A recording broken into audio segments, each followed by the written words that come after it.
Ooh. Ooh.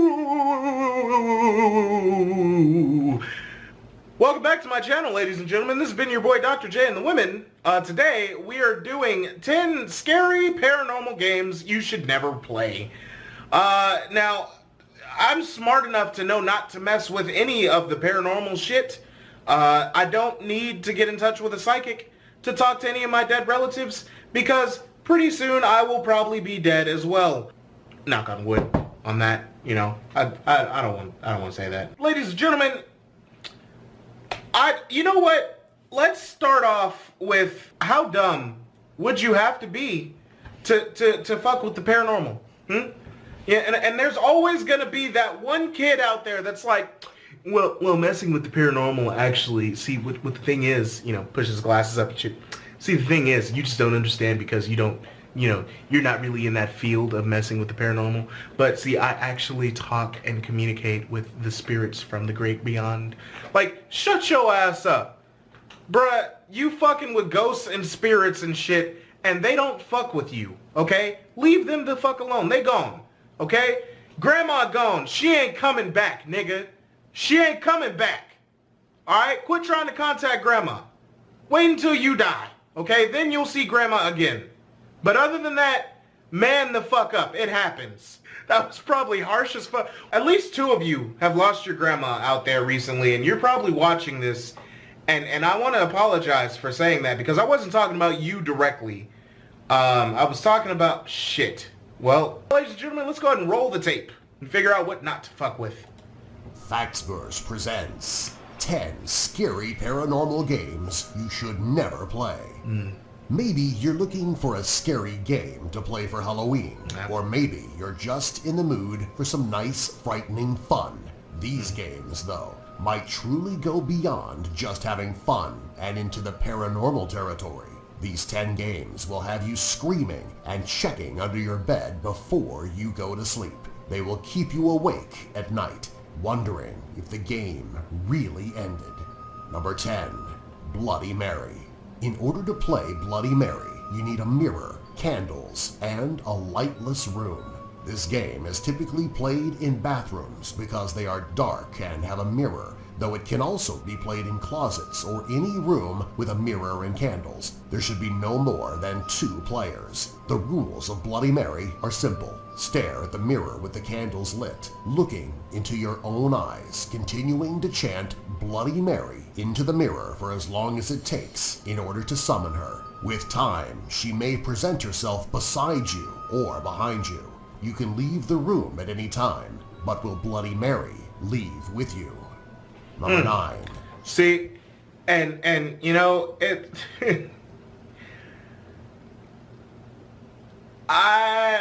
Call me a bitch, okay? But even as a kid, I didn't play Bloody Mary. I did not.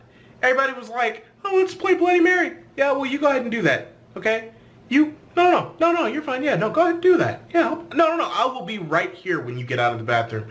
As soon as I get the fuck out, I have left already. I am gone. Sleepovers. I actually left a sleepover when I was younger. Me and my boys, we always staying the night over at the homie's house because he just got like a new, he got an Xbox. When the original Xbox had like first came out, he fucking got one. And he had Halo, and bruh, like the whole squad, we was in like 3rd grade. The whole squad stayed the night over at his house, and this nigga and like 2 of our friends was like, yo, we should all play Bloody Mary, bro. Like, I swear to God, like that shit would be dope. And I was like, you guys go ahead and do that. Bruh, tell me why as soon as he left to go get the candles and shit, I was like, hey everybody, I'm about to get up out of here. I swear to you, I left. I walked home. It was like 10 at night. Didn't give a fuck. I was in like 3rd grade, bro. I walked the fuck home. Didn't give a fuck. I stayed the night at my own house. Okay, I went back home and went to sleep. Fuck all that, nigga. I'll just catch you tomorrow, okay? Summer break. We got all this time. We can just kick it tomorrow, because I'm not about to stay here with that shit tonight. Fuck that. Sujiura, the fortune game. I said it right. Sujiura is a fortune-telling game that originates in Japan. In order to play this divination game, you need a comb, something to casually cover your face with, and an intersection between two roads. You play the game by taking your comb and face covering to the intersection, brushing your finger along the teeth of the comb 3 times, chanting, Sugiura, Sugiura, grant me a true response. Wait for a stranger to pass at the intersection and cover your face. Ask the first passing stranger to give you your fortune. If they do not respond, continue to wait for the next stranger. Be careful who approaches you though. It may indeed be a restless spirit. Number 8. Three Kings. That's dumb. 3 Kings is a game meant to access a different dimension.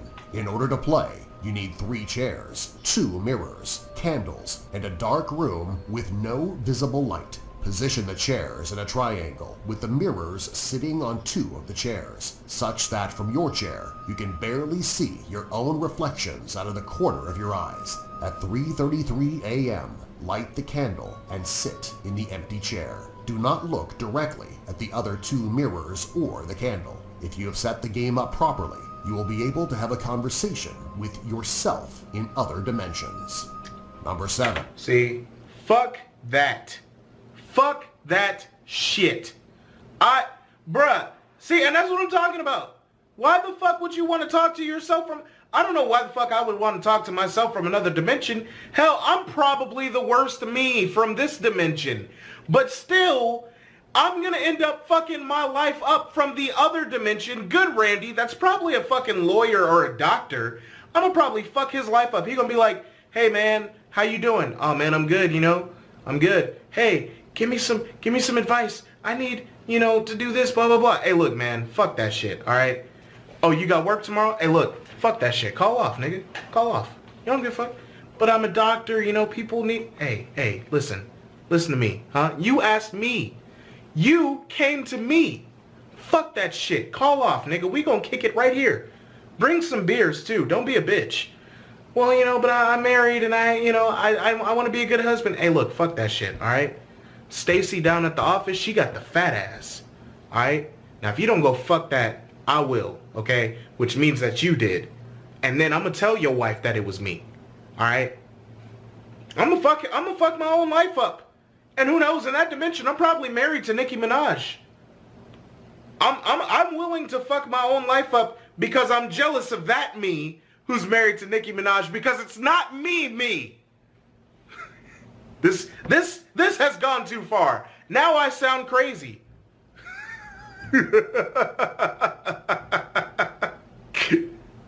Charlie, tell me, okay, so I heard about this shit when I was in high school, but I don't really exactly remember what it was. I think I was in high school. Let's find out.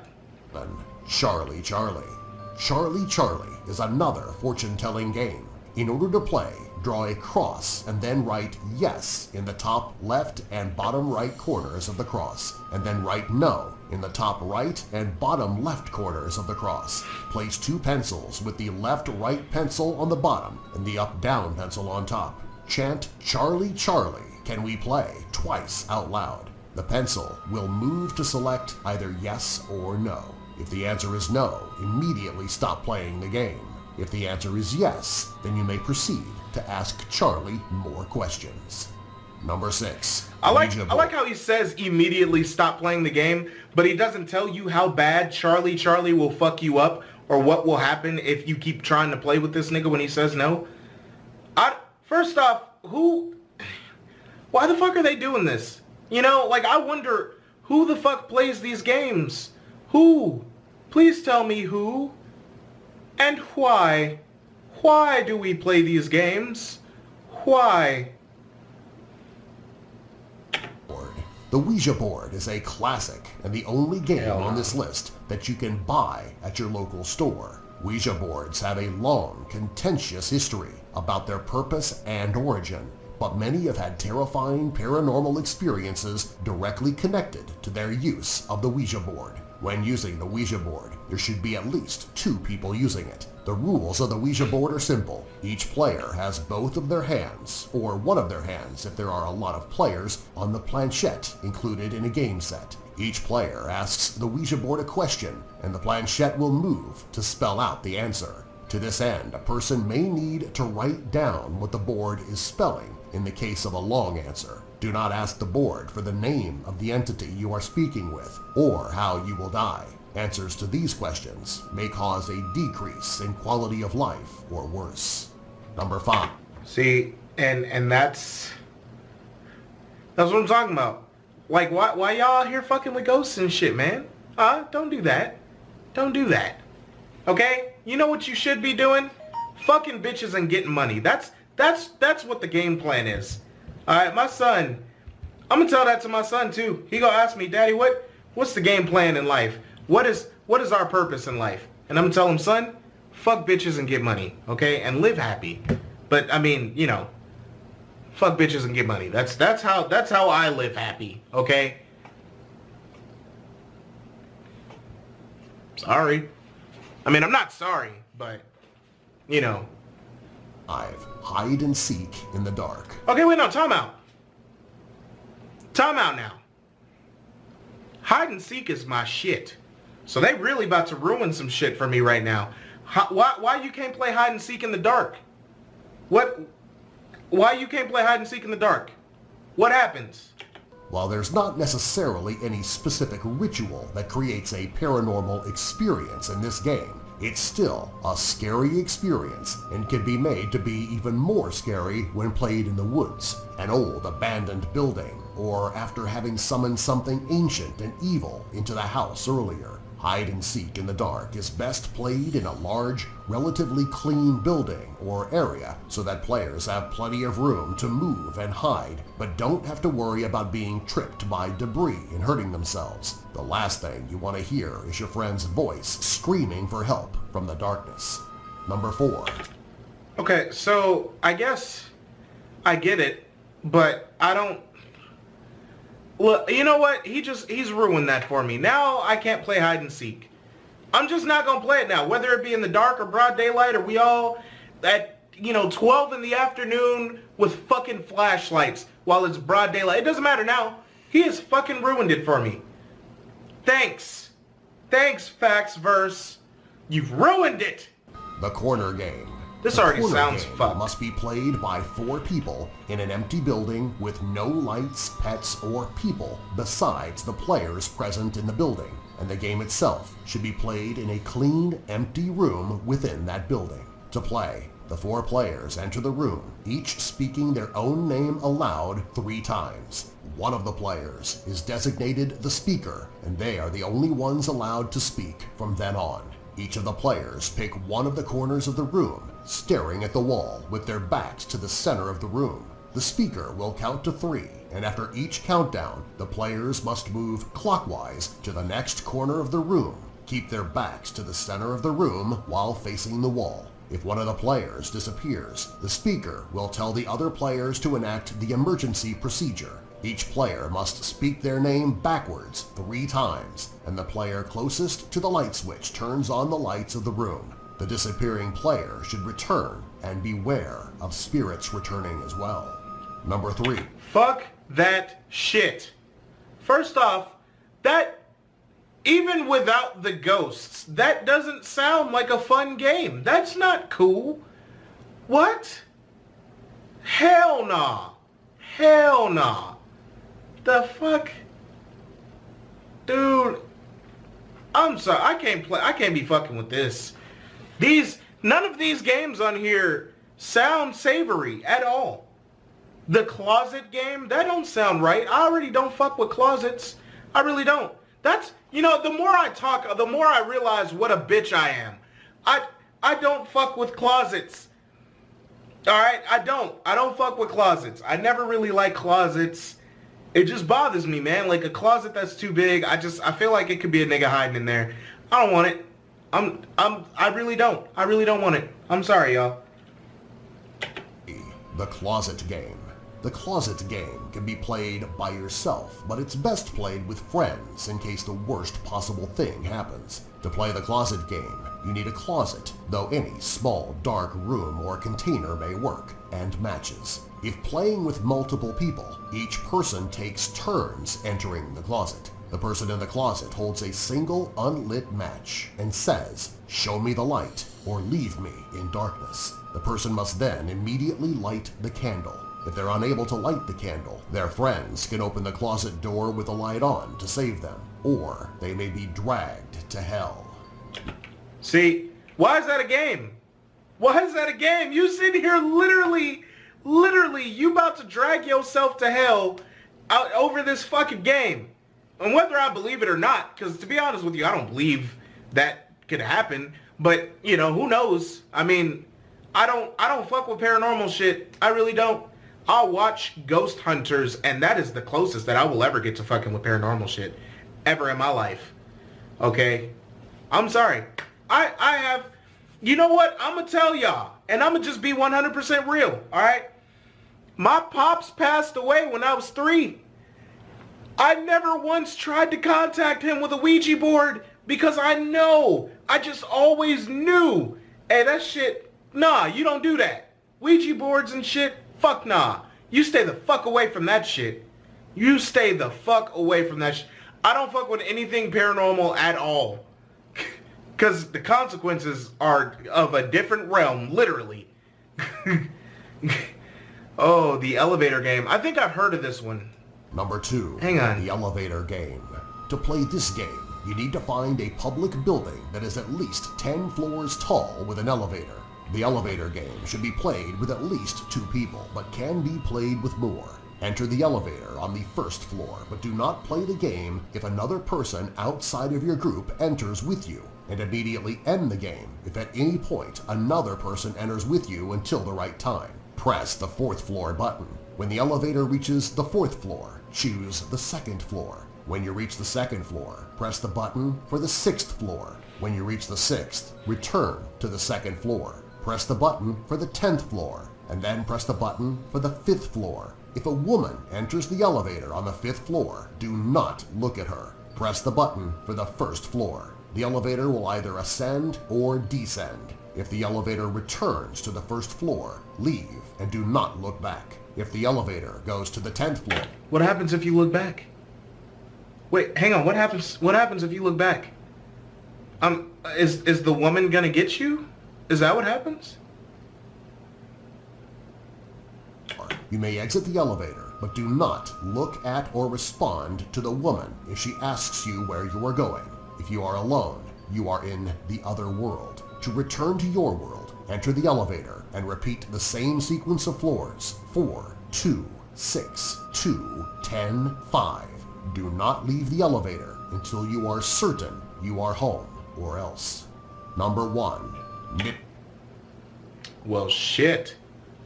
So I'm guessing if you leave the elevator, I'm just using my imagination. I'm guessing if you leave the elevator, your ass gonna be trapped in the other world, right? Is that what's gonna happen? You gonna be trapped in the other world? Huh? What if that woman fuck you up? Yo, what if she bad as shit though? Yo, what if she looked like Eva Mendes before the coke?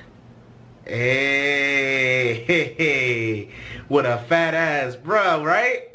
But she'll probably fuck you up though, so, oof. Midnight game. Nigga, you know what game I play at midnight? I try to be sleep. That's what I try to do at midnight. I play the try to sleep game. Alright? Midnight game. Gather all the players around just before midnight. They must write their full names on slips of paper, prick their fingers with a needle, and dab the paper slips with a drop of blood. Turn off the lights of the house and place the paper slips in front of a wooden door. Light a candle and place it on the paper, being careful that it won't fall. Knock on the door 22 times, being sure that the 22nd knock falls at exactly 12 a.m. Open the door, blow out the candle, and close the door. The players should move around the room holding their own candles. If a player's candle goes out, they must relight it in 10 seconds or surround themselves with a circle of salt. The game proceeds this way until it ends at 3:33 a.m. Not following these specific rules may lead to a spirit haunting the location and any players with unlit candles. Subscribe. Fuck All of that shit. See, and this is what I'm talking about, ladies and gentlemen. You know what game I play? It's called real fucking life, man. It's raw out here. Alright, it's real. It's called pay your rent or have your ass out on the streets.